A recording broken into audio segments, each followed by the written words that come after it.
In 1949, a Constituent Assembly was held in Iran to modify the Persian Constitution of 1906. Shah Mohammad Reza Pahlavi convened the assembly in April. He sought a royal prerogative giving him the right to dismiss the parliament, providing that new elections were held to form a new parliament. He also specified a method for future amendments to the constitution. The amendments were made in May 1949 by unanimous vote of the Constituent Assembly. During the previous year, the Shah had been considering changes to the constitution as part of his various plans to increase the power of the monarchy. He was advised against this action by British and American diplomats who thought it unwise to unbalance the separation of powers. On 4 February 1949, an assassin shot at the Shah, 2 bullets wounding him. That evening, the government declared martial law and a special session of parliament imposed harsh measures against the Shah's political enemies.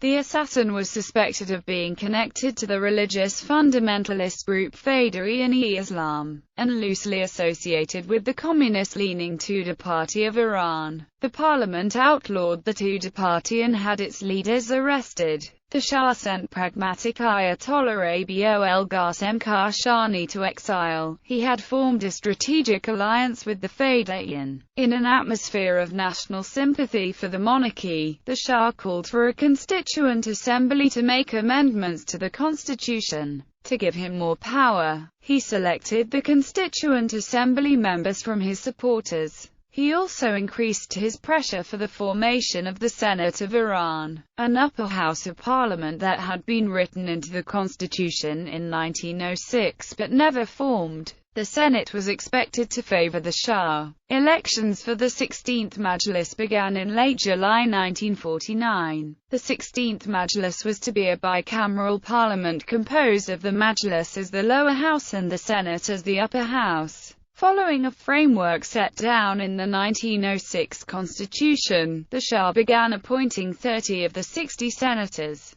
As a reaction to the Shah's selection of royalists friendly to his views, and concerns about his rigging of the general elections, Mohammad Mossadegh called for a protest on 13 October 1949. Thousands marched from his mansion to the Royal Palace Gardens. There, in a meeting with Interior Minister Abdul Hossein Hajir, 20 opposition and radical politicians led by Mossadegh demanded a halt to the Shah's hindrance of free elections. After 3 days of sit-in protest, they extracted a promise from Hajir that he would conduct elections fairly. Directly afterward, the Committee of 20 formed the National Front coalition. In the next few weeks, elections were challenged as rigged. As a result, Hajir was assassinated on 4–5 November 1949 by the Fedayeen. In February 1950, at the conclusion of elections for the 16th Majlis, the National Front took 8 seats in the Majlis. Kashani and Mossadegh both won seats, and from that platform for the next few years continued to call for reductions in the power of the monarchy, a return to the Constitution of 1906. With the backing of the extremist Fedayeen, the regular clergy, and the middle-class people, despite its minority toehold in parliament,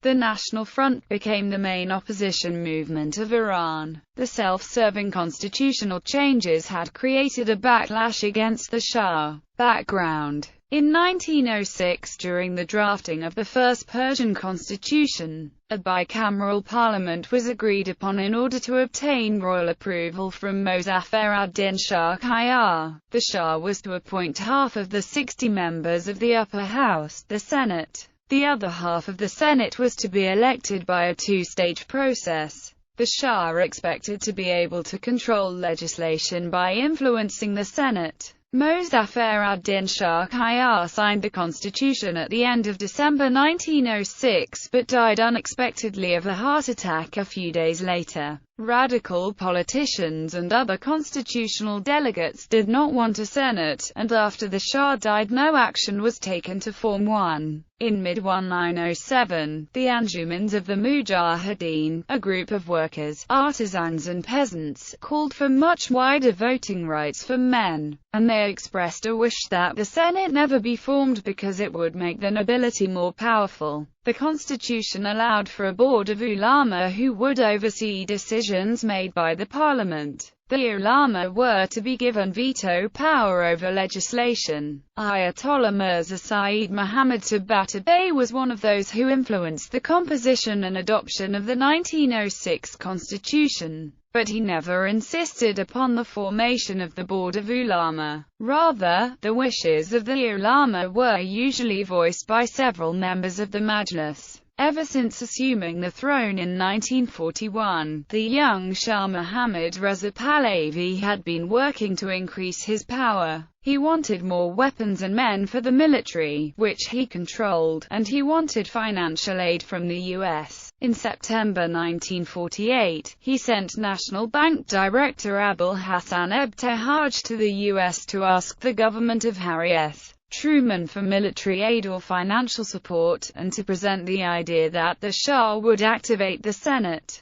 Ebtehaj disclosed the Shah's wish to change the constitution so that he could dismiss an uncooperative parliament and authorize new elections. The U.S. State Department signaled Ambassador John Cooper Wiley to meet with the Shah to relay Truman's view that the U.S. saw no need for constitutional reform, since the Shah directed Iran's outward-looking affairs of defense and foreign policy. The U.S. represented that the Shah was not supposed to be in charge of internal politics. This message was affirmed by British Ambassador John LaRouche Tell, who, seeking stability in Iran's oil industry and continued influence in Iran's parliament, said the UK also advised caution with regard to changes in Iran's constitution. The U.S. State Department prepared a report in January 1949 describing the goal of U.S. diplomacy in Iran as the prevention of any widening of Soviet influence.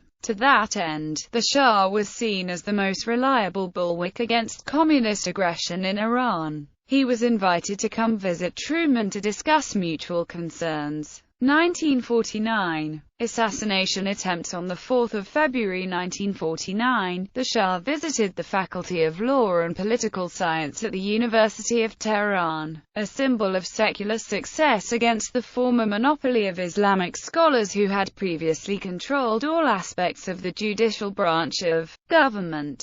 The Shah's visit was a celebration of the law school's anniversary. As the Shah walked from his limousine to the school steps a little after 1 p.m., Nasser Fakhri approached him from the press area and fired a revolver. The first shot missed, but the Shah's guards dropped and took cover, failing to protect him. Despite the lack of interference, the second and third shots also missed. The fourth bullet pierced the Shah's lip and cheek, knocking out some front teeth. The fifth bullet wounded his shoulder. When the gun jammed on the sixth round, Fakhri ran to escape. He was stopped by soldiers who quickly killed him with rifle butts and point-blank shots. At 7 p.m. from the hospital, the Shah spoke by radio to the country, thanking them for their support. A photo of him dressed in a hospital gown with his cheek in a bandage was published the next day in the newspapers, showing his stoicism. President Truman sent the Shah a note wishing a quick return to good health. The assassin Fakhri was found with a journalist's press card showing that he worked for Parcham-e-Islam, a religious newspaper opposed to secularism, and that he paid dues to the journalists' labor union loosely associated with the Tudeh party. He had been posing as a photographer, hiding the gun in the camera case. Anxious to blame the communists, the Shah seized the opportunity to declare a conspiracy of religious and communist radicals, and he decreed martial law. He ordered an emergency session of the Majlis the same night he was shot. Through this session he suppressed his political opposition, including what would prove an ineffective ban on the Tudeh party. The Shah ordered the closure of newspapers critical of his policies. and for treasonous activities he arrested 28 Tudor leaders, including the most prominent members of the Central Council of United Trade Unions. Mossadegh was briefly confined to house arrest, and because the Fedayeen were suspected, Kashani was exiled to Lebanon. Later it was determined that Fakhri had been planning the assassination alone for 3 years and had twice attempted it, failing to get close enough each time. The revolver had been given to him by Abdullah Arghani, a childhood friend who was a more radical member of the Tudor party, and was sympathetic to Fakhri's assassination plan.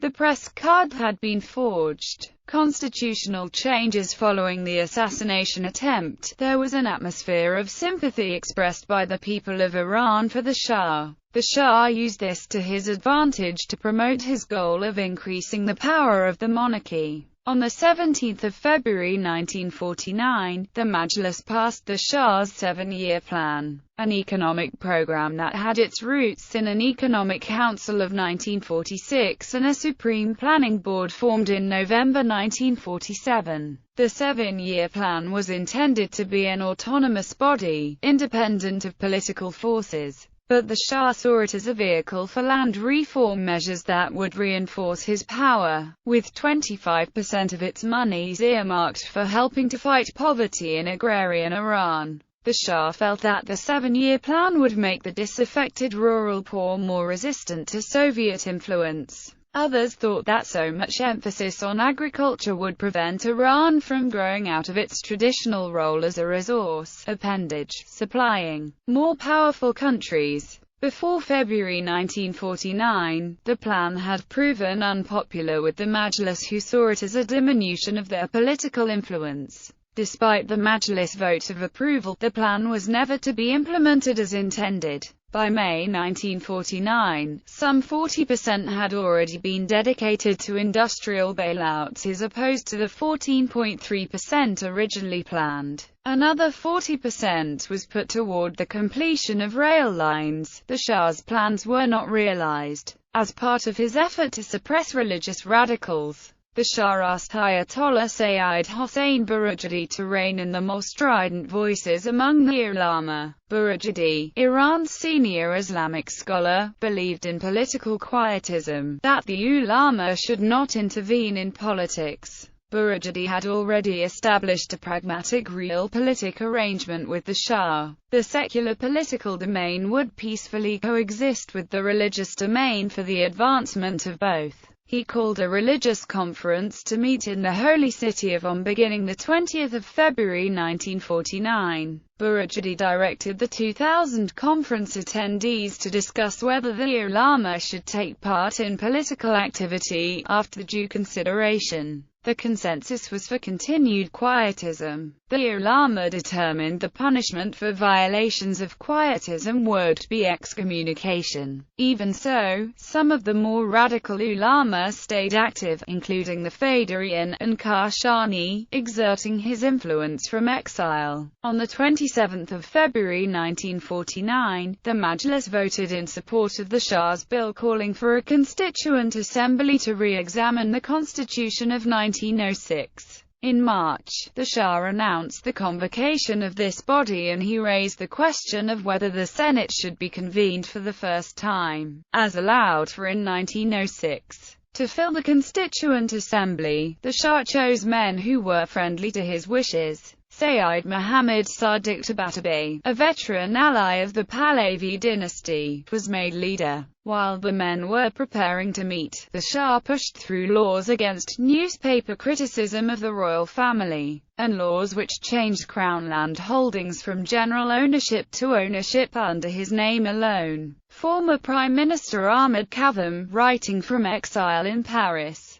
published an open letter to the Shah which was very critical of any change to the constitution. Kazem compared the Shah negatively to the hated Muhammad Ali Shah Qajar, Iran's short-lived ruler who fought to reverse the democratic advances allowed by his father in 1906. Kazım said the current Shah would create a political backlash if he tried to take more power, a prediction that later proved correct. Rather than respond personally, the Shah directed former Prime Minister Ibrahim Hakimi to publish a severe chastisement of Kazım, accusing him of treasonous collusion with the Soviets during the Iran crisis of 1946. The Shah forbid newspapers in Tehran to print Kazım's first letter and a response. Only Hakimi's letter was printed. The Shah also took away the honorific title of Hazrat-i Ashraf that he had conferred upon Kazım for the same diplomatic achievements that were now being called treason. Mossadegh worked to secure the release of some of those who had been arrested, succeeding to free Labour leader Taghi Fadakar. He was not successful with others of the Labour activists who had been arrested or denounced for treason. 19 of these were sentenced by the Tehran military court to various prison terms on the 23rd of April, and 8 top leaders were sentenced to death on the 18th of May in absentia, including Communist Labour organizer Reza Usta. 7 of the condemned men were from the CCUTU.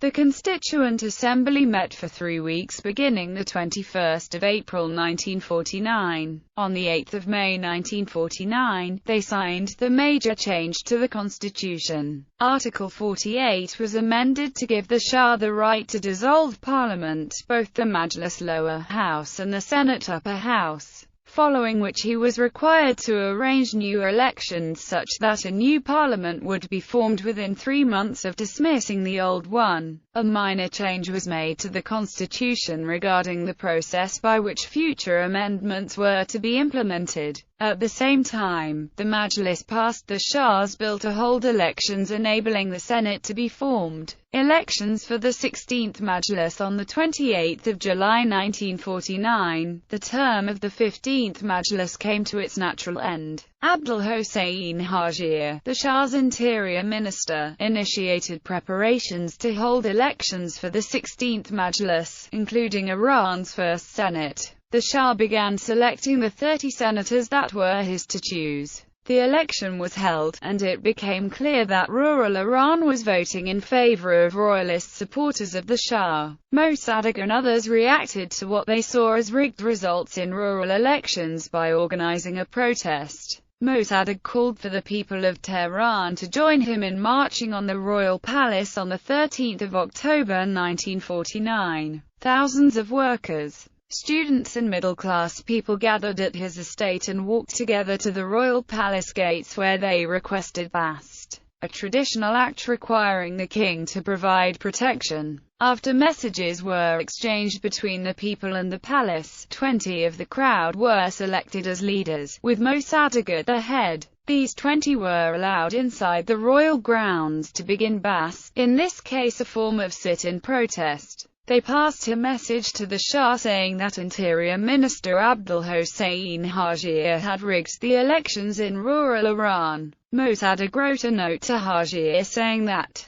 the main reason for our sit-in is that in this period of parliamentary recess, when the appointment of a prime minister does not require a votive inclination by the Majlis, we hope His Majesty can appoint a government whose goal is to preserve the interests of the monarchy and the nation. The protesters spent several days in Bast, including a hunger strike of 2 days. Finally, Hajir met with the 20 himself and promised that the elections would be examined for fairness. If found unfair, the results would be dismissed and new elections would be held. This answered the concerns of the protesters and they declared a success. Afterward, the Committee of 20 returned to Mossadegh's mansion where they agreed to form the National Front coalition. In the following weeks, the investigation of the elections commenced. Many Iranians thought there would be some sort of smooth cover-up of royal wrongdoing. However, on 4 November 1949, Hajir was shot by the Fedayeen, dying the next day. New elections were to be held in February 1950.